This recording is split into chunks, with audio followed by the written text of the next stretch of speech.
trafiquant sur mer par bonheur s'enrichit.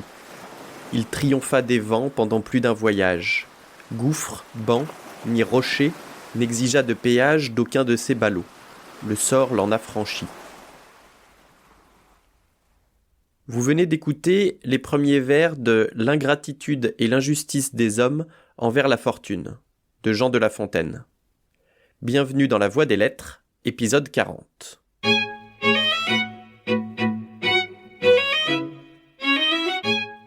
Je suis cette semaine dans le nord de l'Allemagne, plus précisément à Hambourg, grande ville portuaire connue pour deux choses, le hamburger et son commerce maritime. Et comme je n'ai pas trouvé de fable sur le Big Mac ou le Double Whopper, il faudra vous contenter de l'histoire de cet homme cherchant la fortune sur les mers. Un trafiquant sur mer par bonheur s'enrichit. Il triompha des vents pendant plus d'un voyage.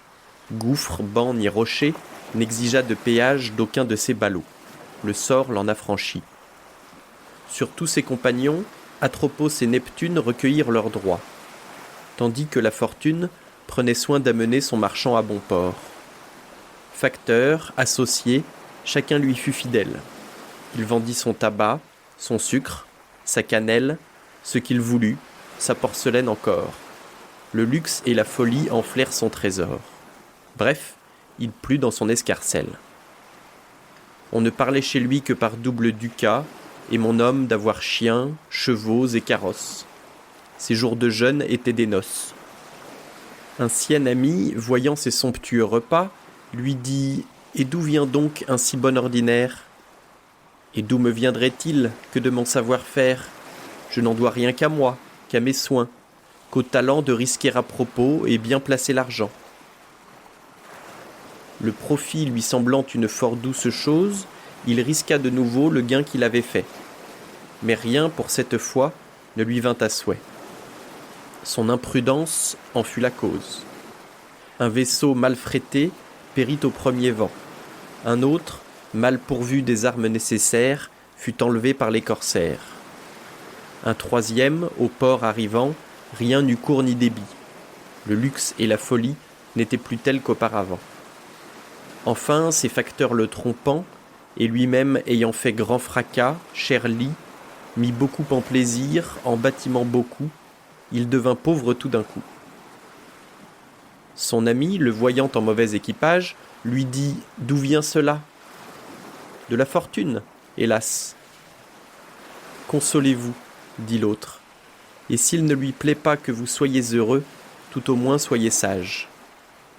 Je ne sais s'il crut ce conseil, mais je sais que chacun impute en cas pareil son bonheur à son industrie. Et si de quelque échec notre faute est suivie, nous disons injures au sort. Chose n'est ici plus commune. Le bien, nous le faisons. Le mal, c'est la fortune. On a toujours raison, le destin toujours tort. Et maintenant, le décryptage. La fable s'ouvre sur un businessman marin qui se fait de la maille. Il évite les rochers et ne perd pas ses marchandises, empaquetées dans des ballots, avec un T, comme dans ballotin, pas comme dans ces ballots. Ses concurrents se font rattraper par Atropos, la parque qui symbolise la mort dans la mythologie grecque, et Neptune, dieu des mers chez les Romains, qu'il vaut mieux avoir dans sa poche quand on veut surfer la vague de la réussite. Mais pour lui, pas de souci, il a le cul bordé de nouilles et son chargement arrive intact. Gouffre, banc ni rocher n'exigea de péage d'aucun de ses ballots. Le sort l'en affranchit. Sur tous ses compagnons, Atropos et Neptune recueillirent leurs droits, tandis que la fortune prenait soin d'amener son marchand à bon port. Pour vous donner le contexte, on est au XVIIe siècle, en pleine Startup Nation. Notre vendeur Deliveroo amasse du flouze, le tout grâce à la chance, personnifiée par la fortune, déesse du hasard dans la mythologie romaine. La Fontaine nous dit que les commandes s'enchaînent, sans aucune annulation ni même un pneu crevé. Notre larron en profite et s'en met plein les fouilles. Il a tellement d'argent qu'il ne sait plus quoi en faire, il achète des bitcoins, des Lamborghini et mange midi et soir des entrecôtes à 1005. Facteur, associé, chacun lui fut fidèle. Il vendit son tabac, son sucre, sa cannelle, ce qu'il voulut, sa porcelaine encore. Le luxe et la folie enflèrent son trésor. Bref, il plut dans son escarcelle. On ne parlait chez lui que par double ducat, et mon homme d'avoir chiens, chevaux et carrosses. Ses jours de jeûne étaient des noces. Là-dessus, un collègue lui demande le secret de sa réussite, et notre nouveau riche lui explique que tout est question de travail, d'investissement et, surtout, de mérite. Au médisant qui murmure qu'il a surtout eu de la chance, il répond que tout ce qu'il possède, il l'a gagné à la sueur de son front. Vous aurez peut-être reconnu un spécimen d'une espèce en voie de disparition, un électeur des Républicains. On est tombé sur le vendeur à vélo le plus déter de sa génération, la Goldman Sachs à côté c'est des joueurs de Monopoly, bref, il a tué le game. Un sien ami, voyant ces somptueux repas, lui dit « Et d'où vient donc un si bon ordinaire ? Et d'où me viendrait-il que de mon savoir-faire ? Je ne dois rien qu'à moi, qu'à mes soins, qu'au talent de risquer à propos et bien placer l'argent. » Maintenant qu'il est blindé, il se dit « Tiens, ce serait cool de gagner encore plus de blé. » Il met tous ses millions sur BetClick et attend le jackpot. Et là, il commence à perdre tout son pognon.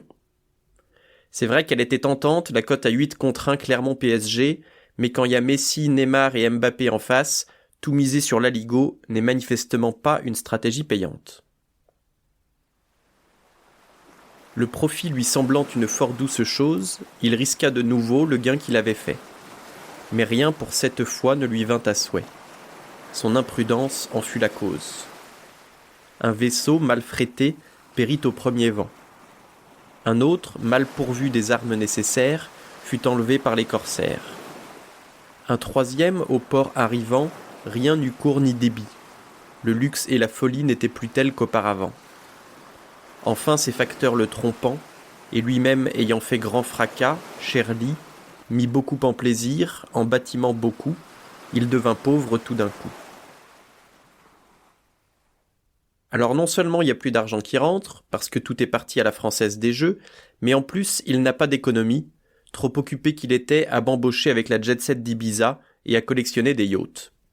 Personne ne veut acheter ce qu'il lui reste, peut-être à cause de son prénom Kevin, écrit en néon vert fluo sur la coque de ses bateaux. Il se retrouve donc à Walp, où, comme on disait à l'époque, sans le sou. L'ami de tout à l'heure est tout étonné de le voir arriver en longboard plutôt qu'en Bentley, et lui demande comment il a tout perdu. La réponse ne se fait pas attendre, c'est la Shkumun, évidemment. Son ami, le voyant en mauvais équipage, lui dit « D'où vient cela ?»« De la fortune, hélas. »« Consolez-vous, dit l'autre, et s'il ne lui plaît pas que vous soyez heureux, tout au moins soyez sage. Je ne sais s'il crut ce conseil, mais je sais que chacun impute en cas pareil son bonheur à son industrie. Et si de quelque échec notre faute est suivie, nous disons injures au sort. Chose n'est ici plus commune. Le bien, nous le faisons, le mal, c'est la fortune. On a toujours raison, le destin toujours tort. La morale, c'est comme le digestif, ça ferme l'appétit. Alors faut pas l'oublier, sinon on a faim toute la nuit. Ici, La Fontaine se moque ouvertement de notre éminent start-upper qui n'a pas su voir la chance favoriser sa réussite, ni ses erreurs dans sa dégringolade économico-sociale.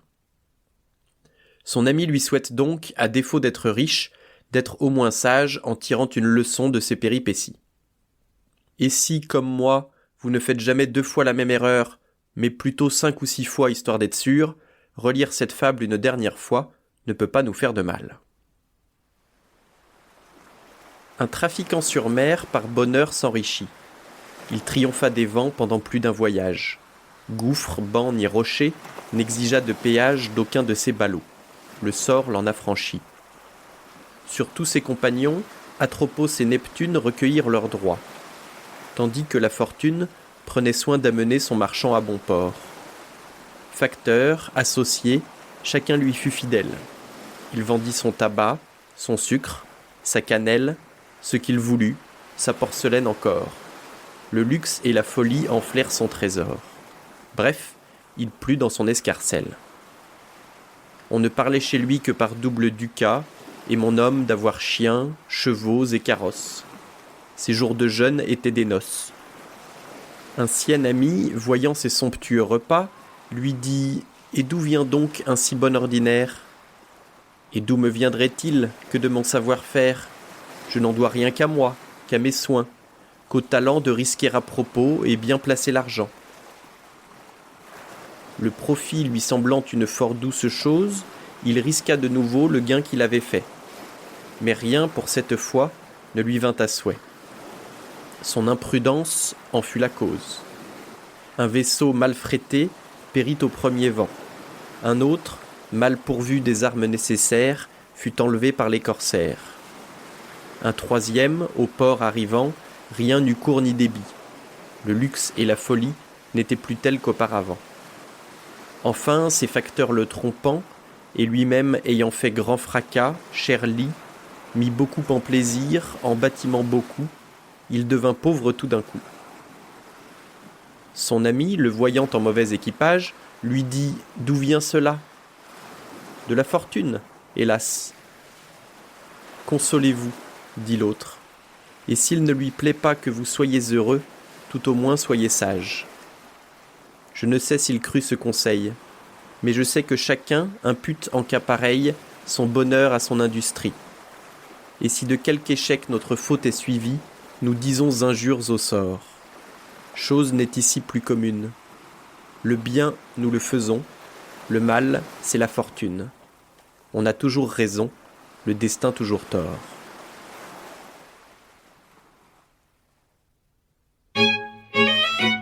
C'est tout pour aujourd'hui, merci d'avoir écouté jusqu'à la fin. Si cela vous a plu, je vous invite à partager autour de vous, à me suivre sur les internets, et je vous donne rendez-vous dans 2 semaines pour un nouvel épisode de La Voix des Lettres.